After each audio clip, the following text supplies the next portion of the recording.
So when the protests first erupted, the mayor of Olympia, Washington, was right there with support, even throwing her own city under the bus. Cheryl Selby said her predominantly white town was not as welcoming and nurturing to minorities. And the light switched on by Mr. Floyd's murder now shines glaringly on Olympia. But when that light focuses on your actual house, the tune changes. After woke vandals damaged her home, her predominantly white town was suddenly victimized by what she called domestic terrorism. The rioters had covered her front door and porch with spray-painted messages. "It's unfair," she whined. It's like the story we cited after this all kicked off. Former ESPN writer Chris Palmer deemed the violent masses as animals and called the cops on them as they neared his house. But that happened just after he urged them to burn it all down while retweeting a building in flames, low-income housing in Minneapolis, someplace far away. But then the fire got closer and Palmer felt the heat of his own wokeness. I'm not going to say I told you so, because if you're listening, you already know that. I'm just telling the truth. It is easy, very easy, to admire and even encourage destruction when you're far from it or well protected. Whether it's defending riots or defunding cops, the loudest voices don't fret about the consequences. If celebs didn't have private security, they would be better people. Because we know that if you defund the police, it's minority communities that will be hurt most. But if you're rich and powerful, it's not going to touch you until it does. Just ask the mayor of Olympia, who now sees terror in her front yard. Maybe she can call the Seattle cops. They've got free time. Jesse, now it's domestic terror. How convenient. Yeah, well, I had Victor Davis Hanson on Water's World over the past weekend. He's very smart, near the IQ range of you, Greg. I'd say top 20, maybe even 10%. And he said, historically, when you have movements like this throughout the world, usually what puts a stop to them is when they start eating their own. And right now, you're kind of getting close to the circular firing squad situation. You know, they went after CNN headquarters. They even vandalized the AFL-CIO headquarters. Now they're going to the homes of Democrat politicians. If they start really targeting the media elite and the political elite, that's when they're going to shut this down. It's kind of like when the Me Too movement, everybody was all in. Then they went after Joe Biden. Now you don't believe all women anymore. That got shut down pretty quickly. The one thing I would tell these Democrats, if you don't want people vandalizing your house, build a wall. Very effective with this stuff. Yeah.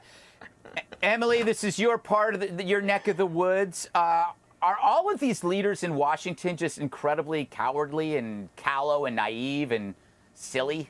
They're children. Yes, they are, and unresponsive and delusional and ridiculous and worthless. Mayor Wheeler, for example, in Portland, he's such a joke to me. Remember when he let Portland's ICE building be occupied for 5 weeks? After which the human excrement and needles were so thick, they had to have a hazmat team come in to clean it. And he was saying during that time, oh, I'm not going to let the city get involved. But pretty sure it was the city's residents whose taxes paid for that cleanup.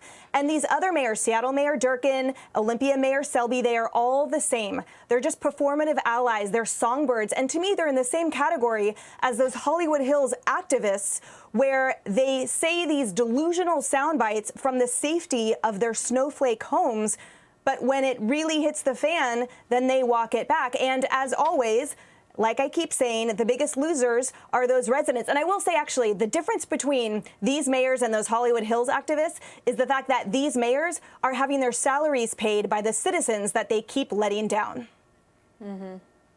Yeah. Dana, I am just impressed that Emily has mentioned excrement twice in this show already.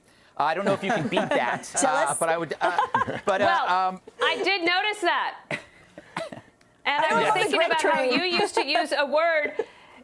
Greg used to like to use a word that started with the letter P that meant the same as excrement, and maybe you wouldn't have gotten in so much trouble with the producers had you used the thesaurus of the P word. That it means excrement. Yes. Yes. Thank you. What I would say on this. So you just beat Emily. That the mob giveth and the mob taketh away. And now you have local leaders that are realizing that I absolutely believe that local government is the very toughest government. But and it didn't get that much attention, and probably didn't deserve to, but not too far here in the Jersey Shore in Point Pleasant Beach, there's a mayor named Paul Canitra, and he had a situation that just trashed the beach one Saturday night. And his response that he gave on Facebook was so much different than these other mayors that we're talking about out in Washington State. There are some really good local elected leaders out there. We need people that want to be in local government. And if you're trying to find a role model in local government, do not look to Washington State. Look to somebody like a Paul Canitra. Yeah. All right, Juan, take us home.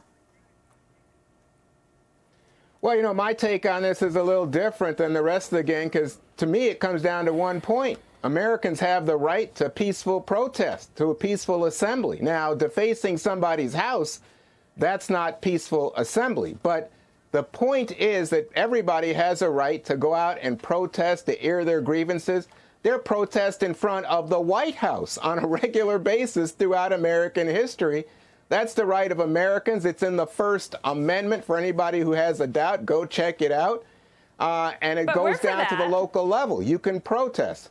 So I hope you're all for that, because that's what's going on. And I think by saying, oh, you're going to demonize the protesters because the mayor was supportive and then they did something wrong to their house, they were wrong, but the protest isn't wrong. And give me a moment here, because what is wrong is when you see, for example, these white supremacists who infiltrate a peaceful protest in Oakland and kill a security officer at a federal building. Or when you have the white supremacists, again, interrupt a protest in Albuquerque and kill a protester. That's what's going on. That's the pattern. Yeah. And we should call attention to it. But the media doesn't call as much attention to that as it deserves. Yeah,